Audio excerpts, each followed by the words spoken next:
ছাড় দিয়েছেন, তার মানে কি আপনি যদি এই অবেলায় এরকম করে ছাড় দেন তাহলে বাকি কাজগুলো করবে কে? আর আপনার তো আছে একটা রাজরানী, কখন উঠবে? এত করে বললাম আমার ঘরে এক কাপ চা পাঠিয়ে দিতে, তাও পাঠিয়ে দেয়নি। আমার সামনে বিদেশে আছে, বিদেশ থেকে টাকা গুলো পাঠাচ্ছে, আর আপনারা শুধু খাইছেন বসে বসে। পায়ের পর পাতিলে শুধু খাইলে হবে? বাড়ির কাজ কাম গুলো ফাঁকি দিচ্ছেন গেলে। এই যে আসছে মহারানী, আমি যে সকালবেলা চাটা চাইছি তো, এই চাটা কিনে দিয়ে যাবে? ভাবি তুমি আমার সাথে চিল্লি কথা বলতে পারে? মহারানী এবার তো তোমার কোনো কাজ নাই, সকাল থেকে রাত পর্যন্ত তুমি শুধু খাও আর ঘুমাও, আর আমি চাটা করে এনে তো বললো, সেটা তো করে দিলে না।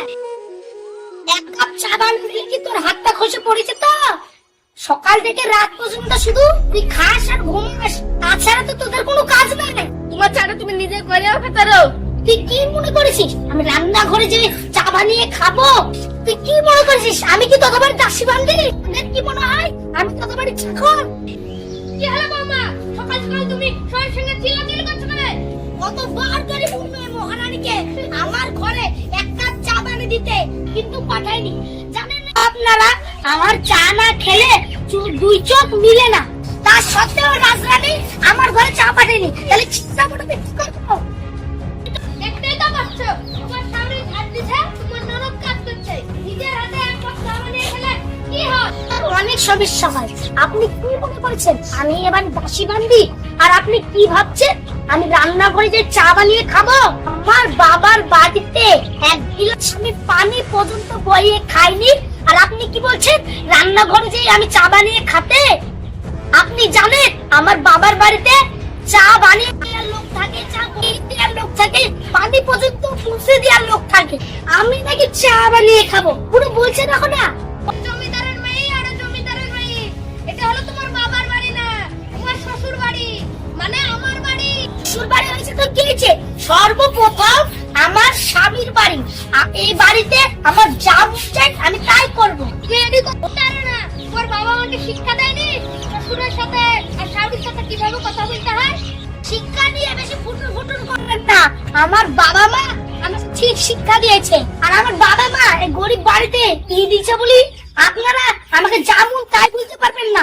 বৌমা মুখ সামনে কথা বলবা, যত বড় মুখ না তত বড় কথা। বৌমা তুমি কি বললা? আমরা গরিব, তুমি জেনে রাখো এটা হলো ভদ্রলোকের বাড়ি। আপনার ছেলের বিদেশ যাওয়া কদিন হলো, আর আপনি এমন ভাব দেখাচ্ছেন আপনার ছেলে আমার অ্যাকাউন্টে এক্ষুনি লাখ লাখ কোটি টাকা ঢুকিয়ে দিল। আপনারা আপনার কাছ থেকে টাকা চাবেন, যখন খুঁজে আপনারা তাই করবেন। আমার স্বামীর টাকায় এই সংসার চলে, আবার আপনারাই আমাকে হুকুমদারি করছেন। আপনারা আমাকে কি পাইছেন? স্বামী স্বামী করবে না, আগে আমার ছেলে আমার সন্তান, তারপরে কেন তোমার স্বামী। আগে আমার স্বামী, তারপরে কেন আপনার ছেলে? আপনার ছেলেকে যদি আমি আজকাল না দিত তাহলে আপনার ছেলে কোনোদিনই বিদেশে যেত না। এখন ভাইকে ভিডিও কলটা করি, তাহলে সব দেখতে পাবো। ভাই ভিডিও কলটা দেখছো? দেখো ভাবি মার সাথে আর আব্বার সাথে কি ব্যবহার করছে। আমার বলছে দেখো কত সুন্দর করে আমার ছেলে আবার বিদেশে গেছে। আপনার ছেলে বিদেশে গেল, আপনি কয় টাকা দিয়েছেন? আপনার ছেলে আমার স্বামী, আমার স্বামীর টাকায় এই সংসার চলে, সুতরাং আমি আপনাকে উঠতে বললে উঠবেন আর বসতে বললে বসবেন। আপনারা কোন হিসাবে আমাকে হুকুম করেন? তুই স্বামী স্বামী করছো বিদেশ পাঠাতে গেলে আমি আমার ছেলেকে যখন বিদেশে পাঠাই তখন কিছু টাকা আমার হাতে শর্ট ছিল, সেই টাকাটা পেপারের কাছে যখন ধার করলি, আমার ছেলেকে যখন বিদেশে পাঠাই তখন তুমি কত ছিল বাবা? কোথায় ছিল তুমি? কোথায় ছিল তোমার বাবার এত টাকা? আমার ছেলে যখন বিদেশে যায় তখন তো বলেনি 5 লাখ টাকা দিয়ে জামাইটা বিদেশে যা। কত? আগে আমার ছেলে, তারপরে তোমার স্বামী, বুঝলে? খুব ভোটর করছেন তাই না? দাঁড়ান আগে আপনাদের মুখে তালা লাগানোর ব্যবস্থা করছি। খবরদার আমাদের সঙ্গে বেয়াদবি করবে না। আপনি চিল্লাচ্ছেন কেন? আর কি বললেন আমি বেয়াদব? আপনি জানেন আমার বাবা এই এলাকার সব থেকে ধনী লোক, আপনাদের মতন গরিব বাড়িতে আমার বাবা বিয়ে দিয়েছে বলে আপনারা আমাকে যেমন তাই করবেন? কি আপনি আমার গায়ে হাত তুল? আমার বাবা মা বলেছেন আমার গায়ে হাত তুলেনি, আর আপনি কোন সাহসে আমার গায়ে হাত তুললেন? দাঁড়ান আপনার ছেলেকে আমি সব বলবো। ভিডিও কলটা লাগাই। দেখো তোমার বাপ মা আমার উপরে কিভাবে অত্যাচার করেছে, আর দেখো গালটাও লাল করে দিয়েছে। সত্যি? তোমার বাবা মা যে আমার উপরে এরকম অত্যাচার করছে, তুমি কবে বাড়িতে আসছো বলো? ঠিক আছে, আমি আসছি, এই বিষয় নিয়ে পরে আমি কথা বলবো। কাজে ব্যস্ত আছি তো, পরে ফোন করবো। হ্যাঁ, হবে, রাখছি তাহলে। ওরে চুমকি রাজু, তোরা কোথায় আছিস? বাড়ি আয়।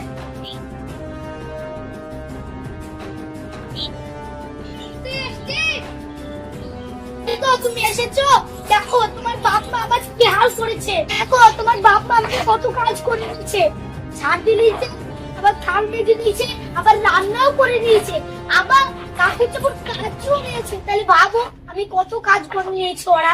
তাহলে বুঝতে পারলে তোমার বাপ মা আমাকে এটুকু কাজ করিয়ে নাই, চারদিক খেতেও দেয় না, তার জন্য আমি পাট খেতে ছেড়ে শুকিয়ে গেছি।